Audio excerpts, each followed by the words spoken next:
Queridos, queridas e queridix, meu nome é Juan e eu gostaria de iniciar esse vídeo dizendo que é um prazer para mim falar com vocês através do GT Nacional de Juventude Anglicana.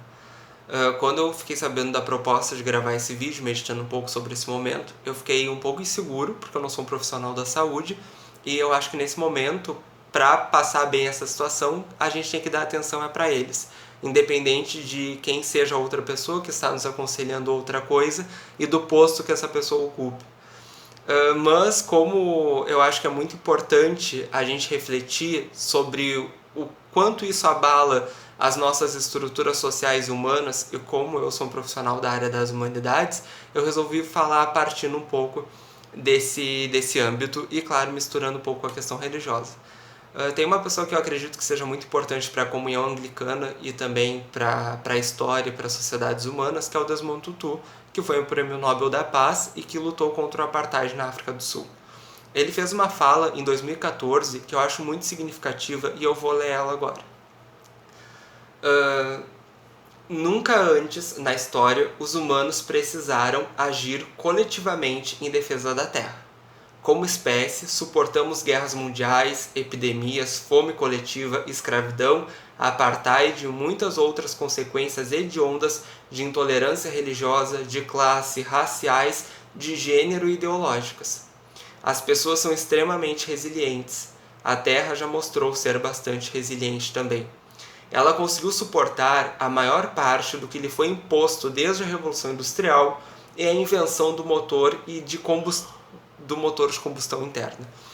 Então, o que o arcebispo está nos falando é que nesses 250 mil anos de existência, aproximadamente, da espécie humana, desde a Revolução Industrial, a gente está atacando a Terra de uma forma nunca antes vista. E sendo muito resilientes. O que significa isso? Que a gente vê as coisas acontecendo e a gente não se opõe, a gente não tenta mudar. Então, o orgulho que está introjetado na sociedade, mesmo a partir de 1970, da década de 70, quando surgem as noções de direitos humanos, quando a grande parte das nações entende que antes de nacionalidades, de raça, de gênero, nós somos seres humanos, haveria então a consciência geral de que a gente sente de forma muito parecida, sofre de forma muito parecida, mas ainda assim o orgulho, que a gente deve sempre lembrar dele como sendo o primeiro pecado, porque segundo a tradição é o orgulho que leva o diabo a cair do céu, ele se fez muito presente. Então eu sei que eu sou um ser humano, eu sei que aquela outra pessoa também é um ser humano, mas ainda assim eu sou totalmente negligente em relação a ela, porque eu acredito que os meus sentimentos são muito mais importantes e são prioritários. E isso tem nos levado a destruir não só a Terra, como também a nossa espécie. O arcebispo coloca também a questão da resiliência como um defeito, né? A gente não se opõe.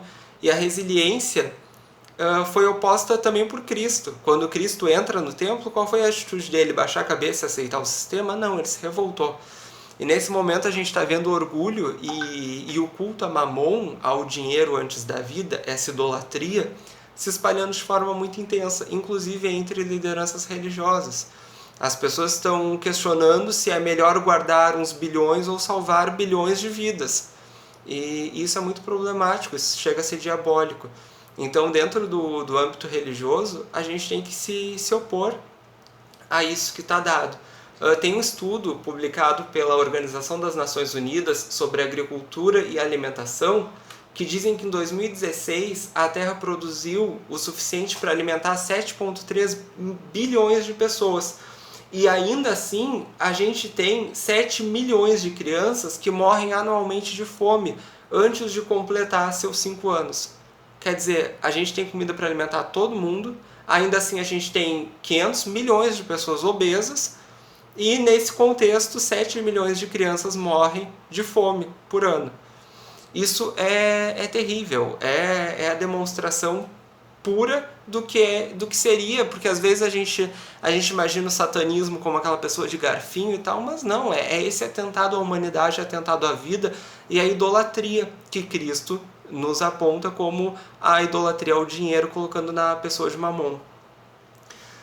Então a gente está tendo a oportunidade desse momento de viver uma quarentena paralela com a quaresma. A quaresma, que é esse momento que a gente se recolhe, repensa e tenta viver de uma forma mais cristã. No livro de Isaías, capítulo 58, a gente vê uma crítica. Deus critica as pessoas, porque Deus sempre foi muito presente na vida da sociedade, e ele dava algumas regras para que as pessoas conseguissem viver naquele período. No deserto, por exemplo, ou pensem a questão da circuncisão. Hoje Israel é o país no mundo onde há menos relatos de câncer de útero. E isso provavelmente tenha muito a ver com a questão da circuncisão, porque também é uma forma de higiene. Imaginem no deserto, esse povo que não era limpo, bonito e cheiroso como mostra lá na novela daquela emissora. Imaginem que no deserto, tendo às vezes um oásis com um pouco de água para compartilhar, a situação que essas pessoas viviam. Então a gente vê a Bíblia falando muito no Velho Testamento sobre hábitos de higiene.